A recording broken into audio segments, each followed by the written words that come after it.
Hello, my friends, and welcome back to another episode of Microsoft Flight Simulator news and updates. And today we're going to be talking about some really cool tools that have hit the market, you guys, as well as some more aircraft that are coming down the road. So stick around. If you are interested in acquiring any of my Overkills tutorial guides for Microsoft Flight Simulator, or simply interested in supporting the channel, please consider joining us on Patreon. Patreon subscribers level tier 2 and above have access to all of my guides, as well as any future releases that come down the road. Patreon link can be found in the description below.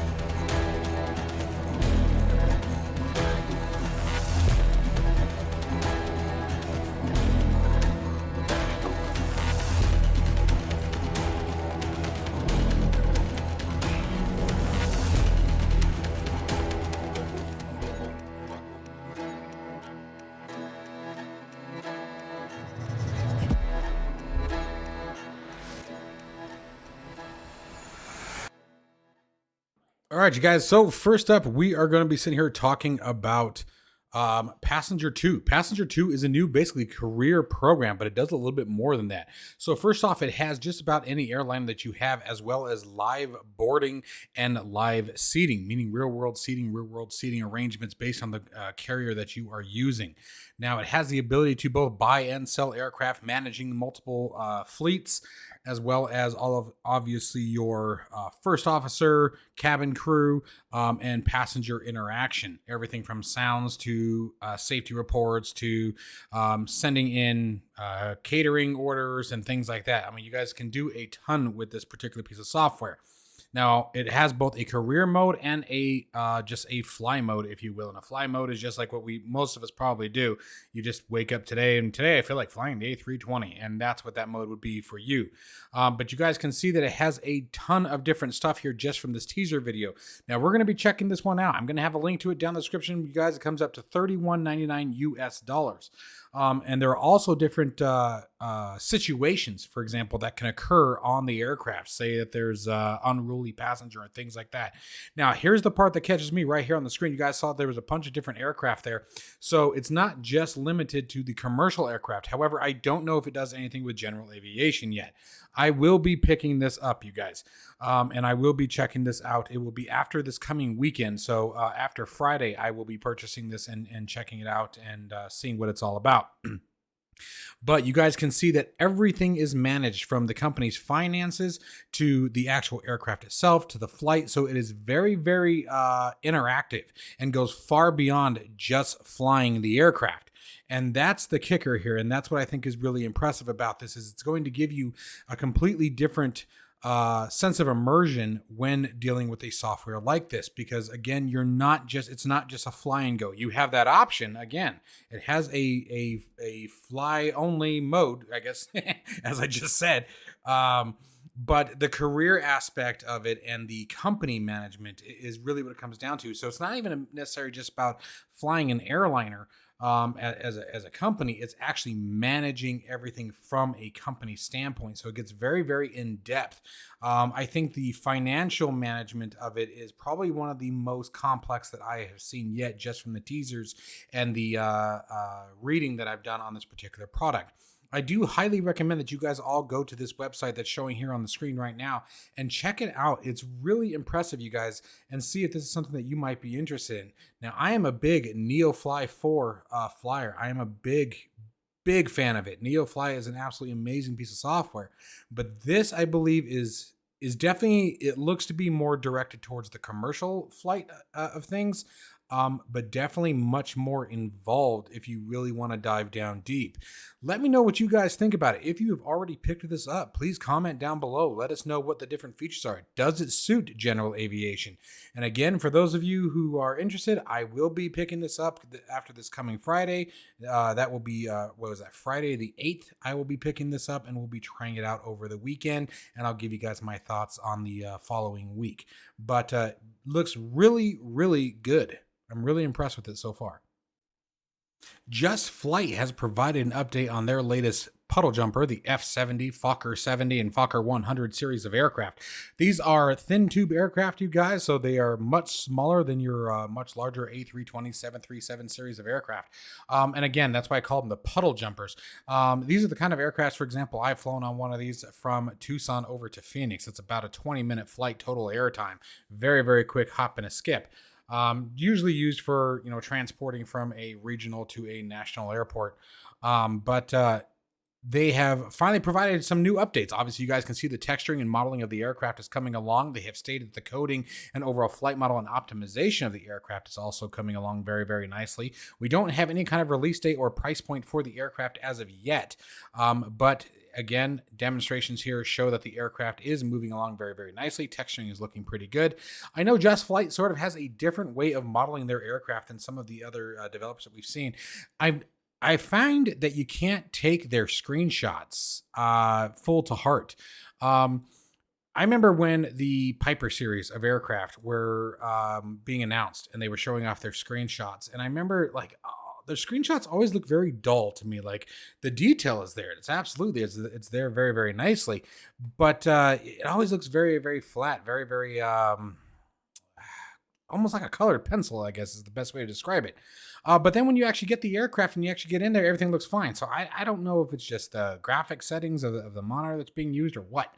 But JustFlight does an absolutely amazing job with their aircraft. I think they've put out some incredibly phenomenal stuff. Their Piper series of aircraft, I think, are still some of the best on the market. There's always going to be pros and cons to each developer. Are they up to the A2A level? Probably not, but they're definitely, their aircraft to me, I think is definitely above expectation. Definitely.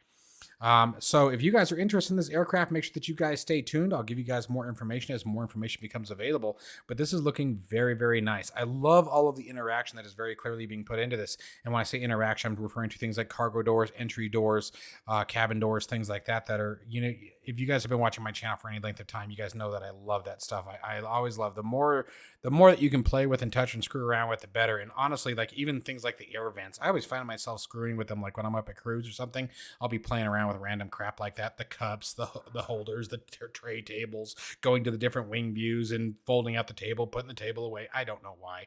It's probably not healthy really, but it is definitely something that I do to ad nauseum.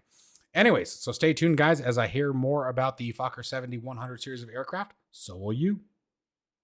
A new one coming out of the gate from Cockspur. You guys remember Cockspur did the Mustang, and now they are working on the Phenom 100, or it's also known as the Embraer 500. This aircraft is looking absolutely gorgeous. Now, their C-150 Mustang was an absolute hit. I know everybody had a really good time with that particular aircraft. I flew it for quite a long time. It's actually probably time to dust that thing back off again and bring it back out again.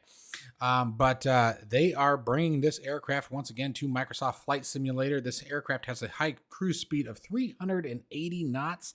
That's pretty darn good, with a range of just over 1,100 miles. It is going to be very... in the same boat as sort of the Cessna Citation Longitude. I think the Longitude has a bit larger range, but you guys can see the overall design and performance of the aircraft is going to be very, very similar to that of something like the Longitude or the CJ4. This definitely looks much smaller than what we would expect to see from something of that aircraft, but it is definitely an aircraft that I am super excited to see come down the line, and cross your fingers that it happens sooner than later. As I know more, so will you. FSHUD, an ATC program I checked out quite a long time ago, and I will be checking out this latest update, you guys, and giving you guys a video on this one. FSHUD is very, very similar to any other ATC program that currently exists. Now, this is to be separate of beyond ATC. I don't believe that they fall in the same category. However, FSHUD is a very, very well-built ATC program. Now, it gives you very similar or very accurate phraseology to what you'd expect to find in the particular region of the world that you might be flying. It also controls all of the air traffic and ground traffic within inside the simulator and integrates with FSLTL as well. If you guys are wanting to use that to make sure that proper liveries and things like that are also in use, you will hear that with FSHUD. Now, the thing that FSHUD does not do is voice communication, in the aspect that you do not use your voice. You will hear verbal commands and things coming from FSHUD itself. Again, the phraseology should be fairly accurate based on this latest update. And again, we'll be checking that out later in the week, possibly actually tomorrow. We might check this one out tomorrow. It'd be kind of fun.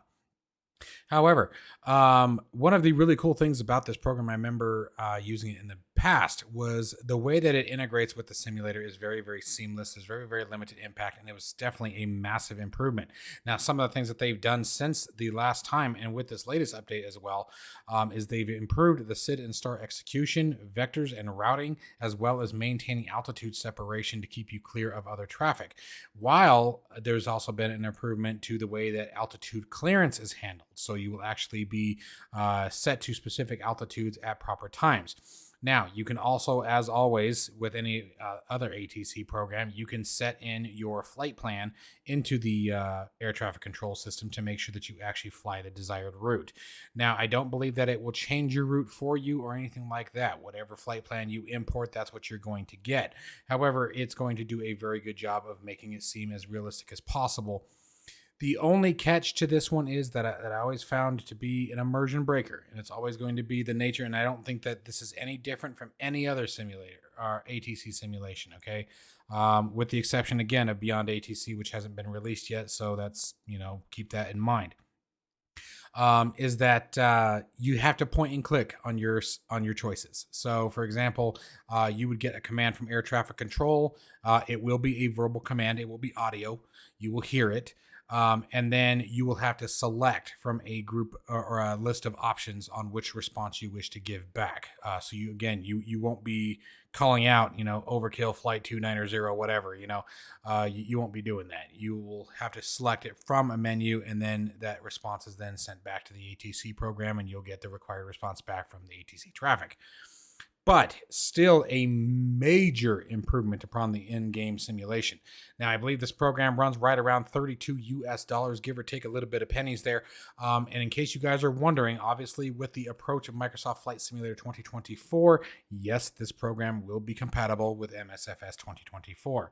However, always comes the catch there. We do know that MSFS 2024 has promised a better ATC program. So there is always going to be that catch. However, I still do not think, and this is pure speculation, I have no grounds by which to support this other than historical experience and what we've seen in just about any of the flight simulators when it comes to air traffic control. I don't ever see the in-game ATC being as good as what we see from the third party. So keep that in mind as well. If that helps, food for thought. Up to you. If you guys are interested in waiting till you guys see a video of this, I will be doing a video of this, like I said, probably tomorrow. It'd be kind of fun.